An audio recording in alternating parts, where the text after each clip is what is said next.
Hello loi te ho tuni no kon zong thusim tha khat anangai khom ki no hi te tuni thusim sei deu hi lengpa hin Mihaosa pa nei lego hi a hin dei chatan a dei chat phan chen song kolina koyin a zonan in thanin anei lego zo se a hin kila ta na hi thusim hi anom hle zengin kat lihila zon chan ge na ngai dingin ka hin te me chule description an velel chen product aneu hi ka hin koizin na dei wa hele order na ki bol ji dingobin ka hin te me movie ki pa na hin zan khangan me khat ni ki chat azam pe ni akimuin Amazon ki hin so na ding chan azami na hile azona chun wadung khan hin ki chom khata na hi hi chen sin ong ki khelin nunga melhoi ta khan ong ki moen amin hi Angela ha ne wa pa mi melhoi che hin chapang hole te sio ki sanin zong adei cha ovin na hi ache naw khusung chun apa hin aziding a hin Mihaosa ta khat te si khat ni to kichen sa ding atien a hile Angela ha dain hitia kichen sa good pau amin hi Joffrey hi akum tam to a han la jing tan Angela ha to ong ki muto honin na hile Angela jan a ven hile akum tam to a han to amai la ti lai galaya ani ki su kha no ma ha na dim se jingin a hile a dei mo ba se jingin hi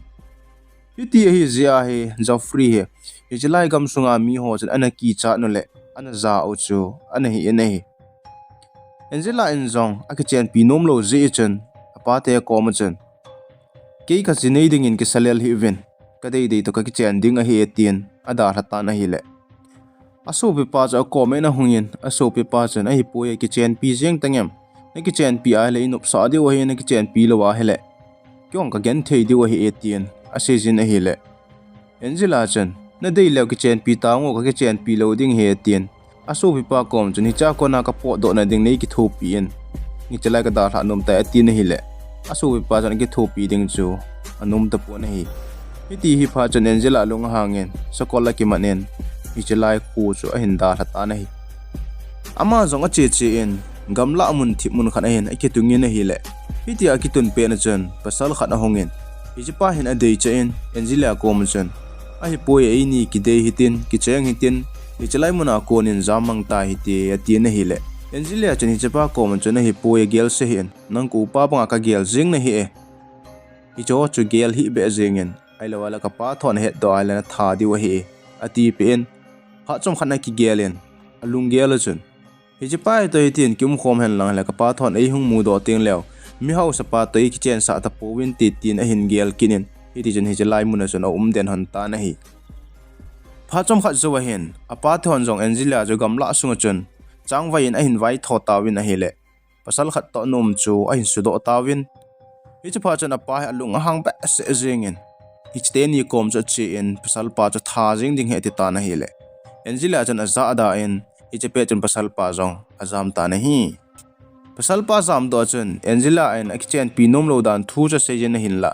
apa in a sei te ji chun aman jong gel in a hele ka in ko te phat chona de hi powa hele kichen pi ta nge tien anum ta na hi ama ni jong a kicheng di a hi hon tan a kichen hon ding ni kho chon Joffrey hin kin lo pi ta khan hi agongin mi atam na thei pe na hin a ko win na hi pichini kho cho hong he tan Joffrey in jong Angela cha ve na hi le normal te ne ki si mi na hi le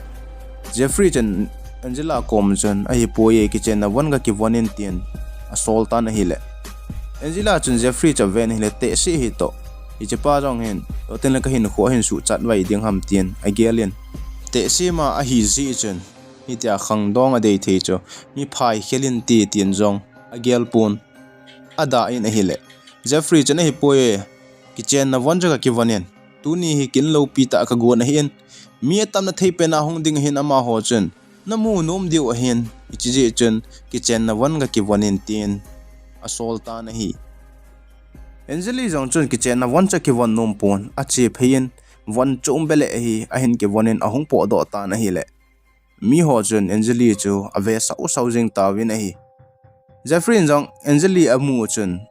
kichen na wan ki wan lawa wan chom be hen ki wan chu lunghang ding ham etile alung hang de pon hi ti chen kin hi a hin chai ta win a hi phana chi in a hi le zan hi ahung hi tan zan hi en Angela in zong agi na ding pun hi ki pha ta na hi le che pe don ta chun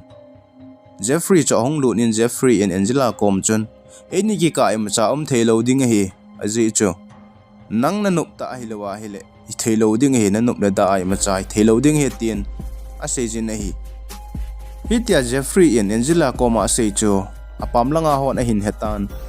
a khusung a gam sung ma chun ahung ki thang ta na hi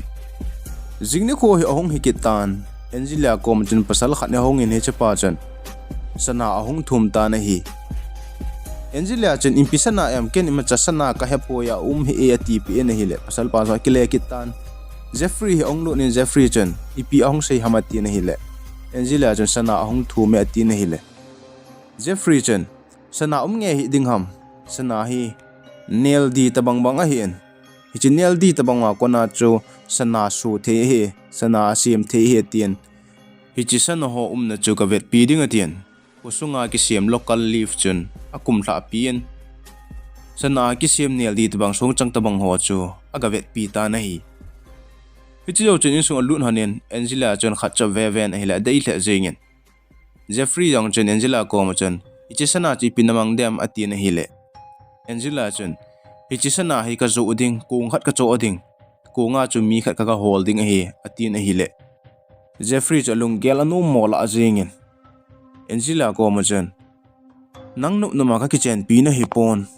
hitia pasal dang hol tho ding hi ai la ka kichen pi loading na he ka ki hol jengin icha konin po do jengin len ko te ko ma chen ana sei tu ta nge ati pi ta na hi hitia Jeffrey na sei phan chun Angela in jong a hi poye hitia ka sei chu koi dang hi poi ka upa he ku pa chun ama sa chun ji ane yen azinu cha zam pi yen ipi ti mai tam tu chanin a khowar thu a ke ta poye ati ta na hi hitia Angela in a sei phan chun Jeffrey in jong hi teacher hi ai la jing ni kho teng le chin lang go hol pai jingin tin a solin jing ni kho hen sakol kang hen a to se en a sol ta na hi Angela jong chu sakol kang na ki tungin chi ta na hi le chom khat na chi zo hen Jeffrey na in chu bom hung pu tan hi le alung atong ba se jingin a thlai phian Jeffrey chaga ve ta na hi le kho Halloween anum ta na hi hitia kho Halloween aum phal chun ama jong a upa hola chi to lo chun Jeffrey chu ahung lim ka langa lelin ti chun ana sa sa in hi ni thla lang hi ahung hi tan Jeffrey jong ahung lim ta na hi le ahung lim chun Angela en ana boy pi anan sa sa ho chu a hin mutan a hin hetan alung si che jengin alung gel chun a upa holding a chi gu hilo ham a upa holding a chi lawa hitia is sa jeng hi atin ama chun a upa chu hol pi ding hi ati ta na hi Jeffrey in jong Angela upa chu in khol ta na hi le a upan jong a hin het pha na chun Angela chu letter khat hi a hin thot ta na hi letter a hin thot chun Jeffrey in jong Angela cha pi na hi le Angela jong a ve na hi le upa hi pha chun a ki pa hle jengin a simin na hi le a upa chun kadam dam nai ji phaten ka ne yin cha jong ka ne ta ye tin a hin thot ni na hi hi chi amu chun alung adam sel jengin a ki pa hle jengin na hi hi cha kon chun Angela in jong Jeffrey cha ven alung se hle jeng tan alung gel chun Jeffrey hi Mihaosa ta hi na bana mi kita ta mi phata ta hi eti a hin he chen tan hitia het pha chana ma jong alung se che jengin masa zam ding tia ana gel a ki chen pinom lo pa chu ama bang pasal dang tapon te tin a gel ta na hi Jeffrey in jong Angela in alung se cha hin ki het tan hi chapa cha ma jong alung se cha in hi ti chun hin kho mang hon ta na hi alang khana Angela apale pasal khat hin Jeffrey tha a Angela la do ding lunggel hi anei win hi ti chun a khau kho mo ve na hi phana chi in na hi la ni khat ni Jeffrey in jong a in chun kin lo pi ta khat he hin mang ki tan hi cha chun Mihaosa ta milin milal ho jong he hong win Angela jong hi chi party chun a zawin itia pe na chun letter khat ni a hin muta na hi asimin hi le chi letter chun Jeffrey to na ki gam thlat no ma Jeffrey ko mana chen nom lawa hele EPP le pamlang khat ve hung po do ti min tin ong ki sun ta na hi Angela jong a gelin alung sit wang a chuna pamlang cho EP la khat ve ki phapu po hena tin a po do ta na hi Pha chom khat zo chun Jeffrey in jong letter khat hi a hin mukit tan aman jong a hongin na ven asimin na hile najinu pamlangin mi khat to ki mutu e tien ana kizi in a hile iche sim do chun amin a kolap jengin ama jong a che phin aga ve ta na hi apamlang agi chun pasal khat ni to an honin pasal pa jong chun Jeffrey mu chun tin menu chu ga kis ding a tin a hile a kis mande pon Jeffrey cho lung hangin ki sa to pi ding hi atita na hi ichi pasal ba jong chun Jeffrey chu tha ding a tin aung ki sa to han tan a ki sa to hanin a hile ichi pasal pa chun Jeffrey cha hin lel tan azo na Jeffrey in hing hoi ding a tin hile tabang a hin bol ki ding a tin ichi pasal pa chu dip na le hilen asa li ta na hi asa li zo chun Jeffrey jong a ki sat kha na ho atina ma ho cho ki jen tan a hile itia Angelique na zen pe na chun a hi poye ke khiala midang na lungsit jeng ham sei jeng in atin a hile Angelique chun a poye nang bo ko lungsit na hi atin a hin lungsit ta jing tan iti chana mani jong insung khat sim khom dingin ahung ki panhan ta na hi hicha ko na hin amani jong a kicheng ta hi a yon tan phalani kumle hla chalin kumni zawa hin cha kha jong hi a hin nei hon ta na hi hijlai ta chun munchoma pat Mihaosa ta khat leng khat hi Jeffrey koma hung dingin a umin ichichu Jeffrey aloi ho hi a kheu hliovin hichepa cha honga so na hele zoting le Jeffrey hi a hin hero te ding he tin a gel hanin hi hana chi in ai le leng pa jong cho hung ding ni kho he tan hijini kho chen lo pi ten leng pa cho Jeffrey ten a hin zonin Jeffrey in jong aloi nu to ana welcome honin ahung thun ki pa na zal chen party khanang he a bolin iti chen party ang mang khomo vin hi hijileng pa langa chen Angelique so pi pa jong he member khana hi in hijin hla chen amani jong ki moto hanin aso pi pa chen Angelique ko ma chen a hi poye huinun dan hi ka vetna hi le hijileng pa hen naji pa hi a hero ogon hi le kilome hijika a he nang jong hijilai muna kona na jam go na da hla go na nga ye tien a sei pi na hin la Angelique en Jeffrey chu a hin khwa dinga ana lungsit ana dei hlen jing a hi ta ji chun da hla ding wang chu anom ta pon hi Jeffrey le ichileng pa chu ahung ki mutu han ta na hung ki holim honen a hi le Jeffrey chun ichlai muna na tong ding mi hung ding he tin a si jin a hi le leng pa chun ai poe midang ko sanga ke ichlain dening ga ting na tong na nge tin a sei ta na hi le Jeffrey jong chu anom ta na hi jingna ko hi ahung he tan Jeffrey in jong hi cheleng pa chu ana to na muna sana ho chu ga vet sa ding tin a khosung wa local leaf asim naw chuna to thla sa in iti chun a vet sa ding at puita na hi le anoi lang age chun lengpa lungthim hi a phatapon hi jo i thi ki bol han lang hi le ki chang thei dem ti lung gel hi anei ta na hi ama hon jong sana a vet chai zo wa chun lengpa jong chung langa kal to ki ding hi tan leaf chun ki tol to de ti ki ta na hi le i chan ham a pha chun a ki tol to na mol cho hung bong ta na hi le a hung kile tha ta na hi ana tong ho chun nga ade ti vin a hin la anga thei ta po vin lengpa rong to la ma da chu ding hi phan chun Jeffrey cho leng phein aga tu ta na hi le ama wang phan chun tul chuman lovin akinga ta na hi lengpa he lunggel sit na ki ka hitia ki cha na tu be ki cho lunggel he ano thla jengin lungphamo ta chun agi na room lang chu azon ta na hi zan hi ahung hi tan a hin la lengpa cha i mu thei ta pon asu ho jong chun lengpa ko ma chun ai poye Jeffrey hun he do lowa hi le na chunga hung leng te ding hi nang anu ya ni ki thol te ding hi ati piwin hi le lengpa jong chun a gelin hi le Jeffrey ki he do loi lowa hi le phalo ding hi tin Jeffrey hi he do ding lunggel he hin nei ta na hi pha chom kha zo chun lengpan jong asu o hi Jeffrey manding hin asol ta na hi Jeffrey jong a ki he tan Angelique to ki muto honin a ki kol to honin hla ana ani hon ta na hi lengpa su hon jong Jeffrey cho manuvin mun choma hen dingin apui ta we nei a hi chu Jeffrey hi leng a hi pon Mihaosa ta abo hi a hi en Lengpa hen Jeffrey hi avet na hi le ani le go sana ho chu avet lel wal jing ta ji na chu Jeffrey hi amat lawa le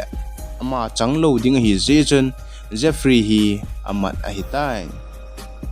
hi chi zawa kon chun Angela jong a chang se bo hi tan ama jong aloi pa amat pi wa kon chun muntin gam tina a ki thu pi ding angai chan hi ti chon a go hol le en a hin la koi ma cha ki thu pi ding hi amu zo ta po na hi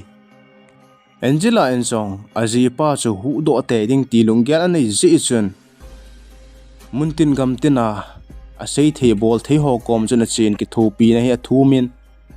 aji pa hu do ding a sei na hin la koi ma chan hi chu na bol nom ta pon chule ku na he dinga jong vakil ho kom jong an sei jin a hin la vakil hon jong hi chi thu chu a bol ngap cha ta po vi na hi ni khat hi Angela jong vakil khat ko ma che ding atien bar mun jan che ta na hele vakil pa cho bar na ki tungin ui cha khat he to anu me na hi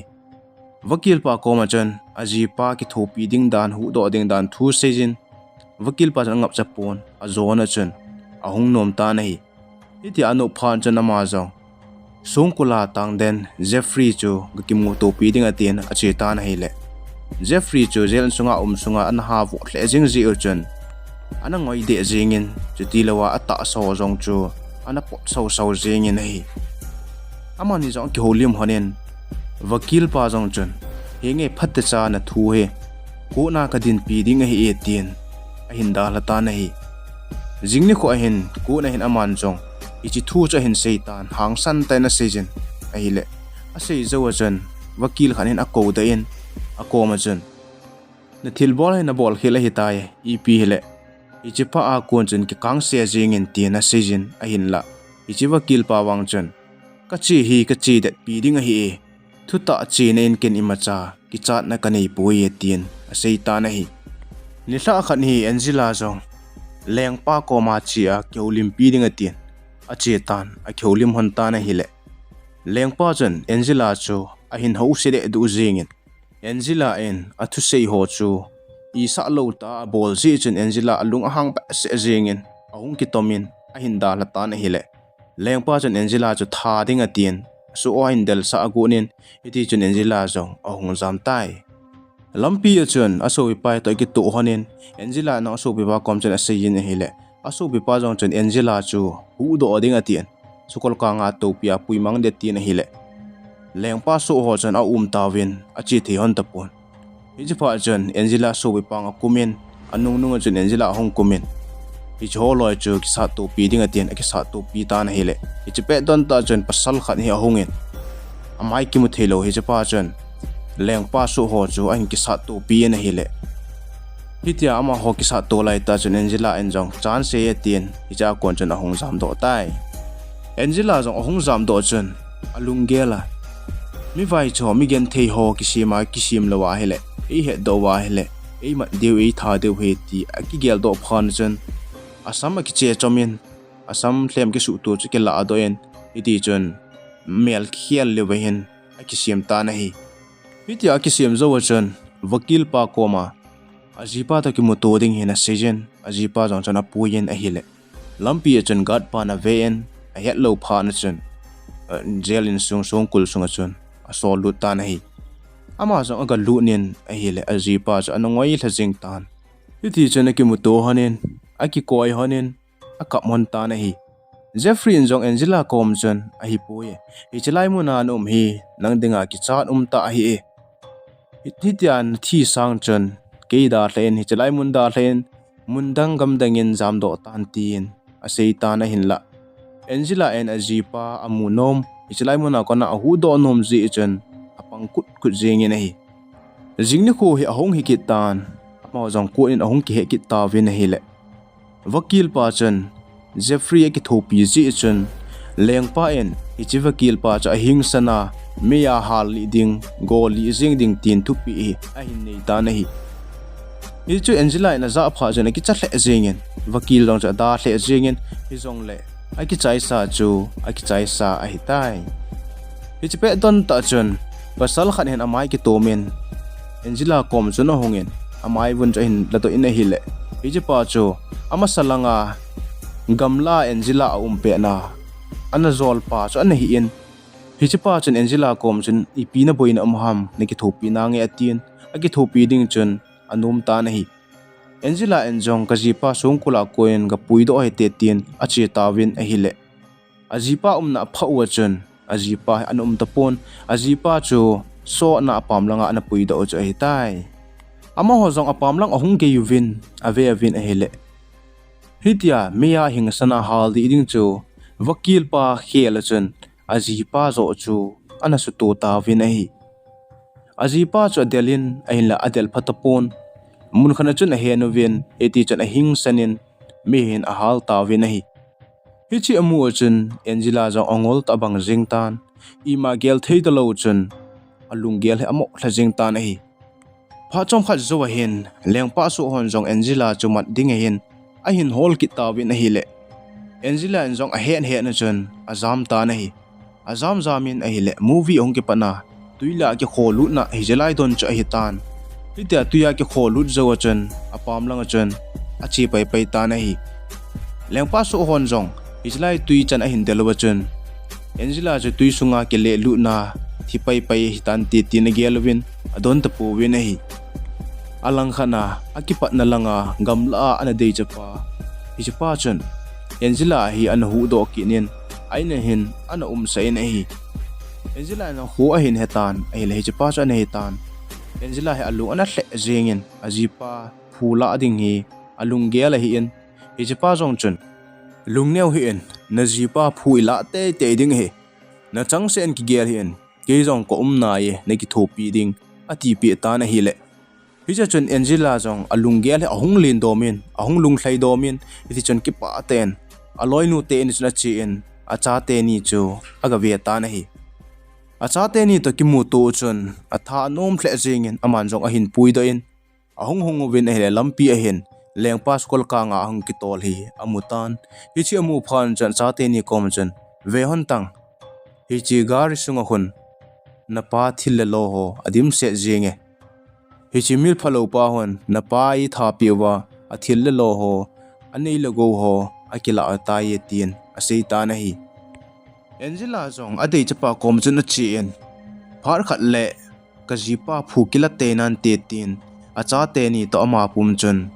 hichalai mun da hla po do ding hi ativin apo do tawin a hi hicha hen a movie jong ki chai tai tuni thusimwa Angela ga kichan le chun phuna la in da hladem ai lawale phula lowin na da hla dem komena nen seiding in ka hin te mi thusim a zona chan a hingai zo sin a bon chaw chungin ki pa thu ka hin sein thusim tha ahung ki taka sin ananga jingoi te thusim a ki chai tai